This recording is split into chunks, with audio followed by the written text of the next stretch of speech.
Fala pessoal, tudo belezinha? Estamos retornando com mais uma série de vídeos aí. O pessoal nos últimos tempos vem me questionando bastante, né, de como fazer configurações em botões, os novos botões que o Flutter tem hoje, né? Eu vou mostrar para vocês algumas configurações básicas, tá, que vão ajudar vocês bastante no desenvolvimento dos layouts de vocês e vai também determinar como vai ficar essa interface, tá? Então, basicamente, sem mais delongas, né? Eu tenho eu iniciei um projetinho no VS Code aqui, projetinho padrão, tá? Do Flutter. Eu vou colocar ele para rodar, tá, pessoal? Vou colocar ele para rodar aqui. Então, vocês podem ver que ele já está rodando na minha máquina. Projetinho padrão, contador, né? Aquele que vem default no sistema. E o que, que a gente vai fazer? Primeiro de tudo, eu não gosto de trabalhar com essa tela aqui dentro da main, né? Por mais que é mais prática, mas eu não gosto de trabalhar dentro dela. A gente vai tirar os comentários, vai excluir toda aquela parte de baixo ali. E aqui na nossa homepage a gente vai deixar sem nada por enquanto. A gente vai vir aqui dentro da nossa lib. Vamos criar um novo arquivo que vai chamar home underline page underline buttons, tá? Ponto Dart. Dentro da nossa homepage buttons, o que que a gente vai fazer? A gente vai colocar stateless, né? A princípio vai ser um stateless. Vamos chamar de home page buttons. Ok, vamos importar o material aqui dentro. Aqui nós vamos retornar um scaffold. Dentro do nosso scaffold, uma app bar, né? Dentro da nossa app bar, vamos ter dentro da nossa app bar, vamos ter um title, né? De praxe, title, que vai ser um text, e esse text vai ser home page buttons. Ok? Vamos colocar um ponto e vírgula aqui. E simplesmente aqui na nossa main a gente vai chamar const home page buttons, tá? Então, vamos dar um Ctrl S aqui, vamos esperar ele executar. Ele executou. O que que a gente vai fazer aqui dentro? Dentro da nossa homepage buttons aqui, nós vamos, né, trabalhar no nosso body, né, ou seja, no nosso corpo do nosso scaffold. Eu costumo sempre trabalhar com um single child scroll view. Por quê? Porque ele fica melhor caso a gente tenha evitando algum overflow em tela, sempre que eu uso com colunas, tá? Então, eu tenho aqui uma coluna, dentro da minha coluna simples, tá, pessoal? Single child scroll view, coluna, tá? Então, aqui dentro eu posso fazer tudo. Se eu tiver algum teclado que tem que abrir em tela, a gente evita overflow com o single child scroll view. Eu sempre coloco por via das dúvidas, tá? Para poder fazer scroll na tela.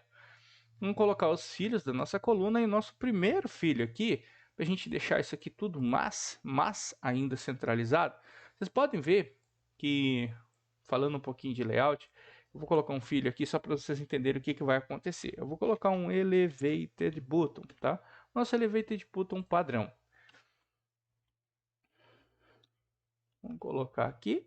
E o filho do nosso elevated button vai ser um text, tá? Vai ser aqui um text, eu vou chamar, vamos supor que vocês estejam fazendo uma tela de login, tá? Exemplo.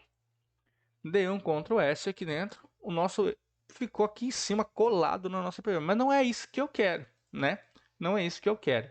Aqui dentro da minha coluna, eu tenho a possibilidade de colocar um flex, tá? Eu vou colocar um flex, desculpa, é um spacer, não é um flex, tá? Vou colocar um spacer antes do elevated button e um spacer depois, tá? Lógico que depois, conforme a gente for trabalhando aqui, a gente vai trabalhar de uma maneira um pouquinho diferente. O nosso... Opa, deixa eu ver... Ah, tá, não posso usar spacer aqui por enquanto. Mas eu vou colocar um media query, então, que não tem problema. Vou colocar aqui uma sized box. Vou colocar uma altura de 120, acho que já é o suficiente. Só que vocês vão ver que, da mesma maneira, o nosso botãozinho de login, mesmo com a size de vox com uma altura de 120, deixa eu ver aqui, reiniciar. Ok, ele mesmo assim ficou coladinho aqui, e não é isso que eu quero. Mas por que isso está acontecendo? Vamos entender a raiz do problema aqui. Ele está acontecendo porque a nossa coluna ela está usando só o espaço disponível do botão, tá? Se a gente vier em analisar, ele vai mostrar que a nossa coluna está usando o espaço disponível do botão e não o espaço total da tela. Você fala assim, Douglas, mas como a gente resolve isso? Como que a gente resolve? A gente vai vir aqui, vai copiar todo o nosso single child scroll view. Poderia ser só a coluna? Poderia, né? Vamos dar um contraponto aqui para ver se eu consigo adicionar um novo widget.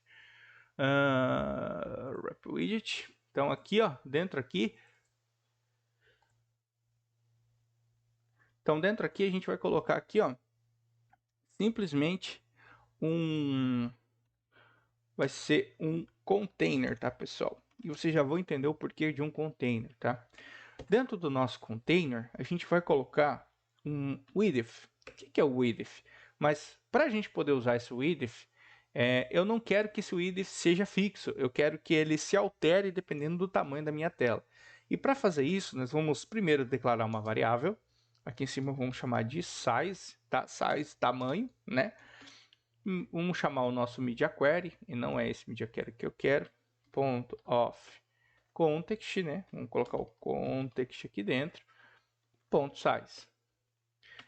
Então, o que eu vou fazer? O media query, ele busca os tamanhos, ou seja, se eu chamar um size.age, ele vai chamar o tamanho da minha tela aqui. Se eu chamar um size.width, ele vai chamar o tamanho da minha tela aqui. Então, aqui dentro, o que eu vou chamar? No nosso width, eu vou chamar um size.width. Ou seja, eu quero que você ocupe o tamanho da tela que tiver disponível, o tamanho disponível da tela que tiver. Se eu vier aqui em cima, eu posso vir aqui também, ó, só para vocês entenderem como que funciona, eu posso printar o meu size.width para vocês saberem qual que é o tamanho da minha tela. Então, se vocês olharem aqui embaixo, ó, a minha tela tem 392.72. Vocês podem ver que o botão ele já se realocou para o meio. Por quê? Porque ao momento que eu coloquei aqui o meu container do tamanho disponível da minha tela, automaticamente a minha coluna se adequou ao tamanho do meu container, ou seja, ao tamanho do pai dela, e não ao tamanho do botão, tá? Mas porque a única referência que ela tinha antes era o botão. Agora ela tem uma referência de um pai, que é o container, que tem o tamanho total da tela. Então, basicamente é isso, tá? Então, o que a gente vai fazer aqui dentro do nosso Elevated Button? Aí você fala assim, mas eu não queria que ele ficasse tão pequenininho. Eu queria que esse botão ficasse grandão. Deixa eu só formatar o documento aqui. Beleza? Eu queria que esse botão aqui ficasse grande, que ele ocupasse, né, o tamanho disponível que eu tenho em tela. Quando você tem um botão ou uma lista de botões ou algumas coisas dentro de uma coluna, vocês podem vir aqui na própria coluna e colocar uma propriedade chamada Cross Axis Alignment. Quando eu chamo Cross Axis Alignment .stretch, todos os elementos aqui dentro que podem se expandir, eles vão se expandir ao tamanho total da minha coluna, que a minha coluna está usando o tamanho total que tem o meu container, que é o tamanho disponível em tela. Então, se eu der um salvar aqui, ó, o botão ele simplesmente se adequou ao tamanho da minha coluna, né? Eu costumo, para não deixar o conteúdo todo encostado nas bordas da tela aqui, eu costumo vir aqui no container e colocar um paddingzinho dentro dele, tá? Const de insets all, ou seja, em todos os lados. Coloca um const de 12, eu acho que é o suficiente. Então, ele já não ficou mais colado nas laterais aqui. Então, agora vamos para as configurações do botão efetivamente, né? Então, dentro do nosso Elevated Button, a gente tem como fazer algumas estilizações desse botão. E tudo dentro do Flutter é a nível de style, né? Então, como que a gente vai fazer? Chamando a propriedade style. Então, aqui dentro, vocês viram que apareceu uma mensagem aqui, tá, pessoal? Porque eu estou usando o meu dispositivo físico, tá? Então, eu vou aqui no meu style e chamo o Elevated Button. Eu chamo o mesmo nome do botão, ponto. Aí vocês já vão ver, ó, ele tem um ponto icon e um ponto style from. E é o ponto style from que a gente vai utilizar. Ele tem várias propriedades aqui dentro. Mas eu vou passar pelas principais, tá, pessoal? A primeira propriedade que a gente tem aqui vai ser, a gente tem a primary, tá? Que seria a cor primária do botão, que foi substituída pela background color, tá? Que é a cor de fundo desse botão. Então ele utiliza as cores do material, então eu posso colocar aqui colors. Vamos colocar uma corzinha legal aqui. Purple. Vamos colocar aqui. Então, uma cor roxinha do nosso botão. O que eu ainda tenho de propriedade aqui dentro? Eu posso usar o text style, né? Ele vai usar um text style aqui. Para que serve isso? Para mim estilizar o texto que está dentro do meu child, quando aqui não tenha nenhum text style, tá, pessoal? Desde que aqui não tenha nada, a gente consegue estilizar aqui em cima. Eu vou colocar um font size de 25, tá? Sem alterar a cor, somente a cor do botão. Ele me dá, eu não sei porquê, mas o meu Android Studio está dando essa cor de assert aqui. Eu tenho que reiniciar a tela para ele não dar mais o erro. Ó, ele deu erro agora, mas reiniciou. Então eu não estou entendendo por que está dando esse erro aqui. Eu vou ter que olhar mais a fundo, mas basicamente ele está fazendo isso, tá? Eu tenho essa possibilidade de estilizar por dentro ali. Deixa eu só tirar esse print aqui para não ficar aparecendo em tela. Eu posso vir ali e estilizar por dentro do nosso do estilo do próprio botão, tá? Outra coisa que eu posso fazer aqui, eu posso desativar o meu botão. Então eu posso vir aqui e colocar um disabled color, por exemplo, né? Um disabled background color. Eu vou colocar a mesma cor, colors.deep orange, era purple, né? Purple accent. Eu vou colocar um ponto width, eu vou colocar uma opacidade de 0.5 nesse botão. Só que vocês vão notar que nada vai acontecer. Por que nada vai acontecer? Porque para o meu botão estar desabilitado, a minha função onPressed tem que ser nula, tá? Senão, o meu botão não desabilita. Então, ó, meu botão desabilitou. Então, ou seja, eu utilizei uma cor para desabilitar o meu botão. Se eu não tivesse usado esta cor aqui, ó, vejam o que aconteceria. Ele ficaria transparente.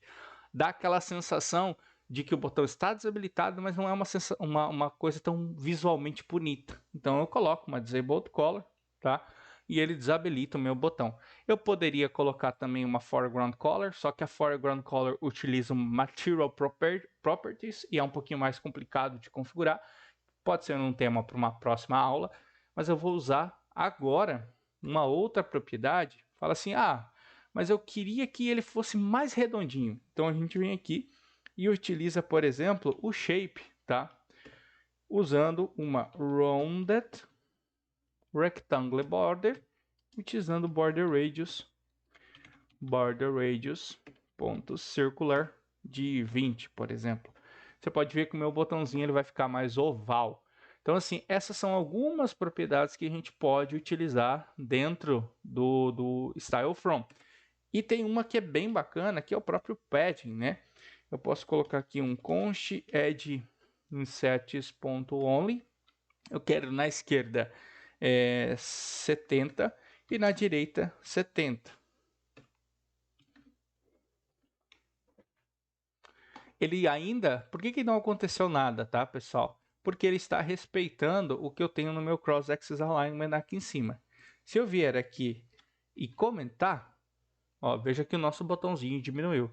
Aí você fala, mas eu queria um botãozinho mais arredondado ainda. Então a gente vem aqui, vamos colocar aqui um top de 20 e um bottom de 20. Então, ou seja, em cima e embaixo de 20, nós vamos colocar uma corzinha circular de 50 aqui, ó, vamos colocar um para deixar ele mais, ele fica um botãozinho mais redondinho ainda, tá, pessoal? Então, essas são algumas propriedades que você consegue configurar e estilizar dentro do seu botão, tá? São propriedades mais simples, né? Talvez você consiga, usando talvez uma reatividade aí, né? Um gerenciamento de estado, você consiga inativar ou ativar esses botões aqui, dependendo da sua necessidade, né? Então aqui, ó, que eu ativei. Então assim, seu e-mail está completo, eu ativo o botão. Vocês podem colocar uma reatividade nesse sentido. Então, são essas as possibilidades. E cada um desses botões, tá? tem os seus estilos, né? Você consegue utilizar o Elevated Button, assim como o Text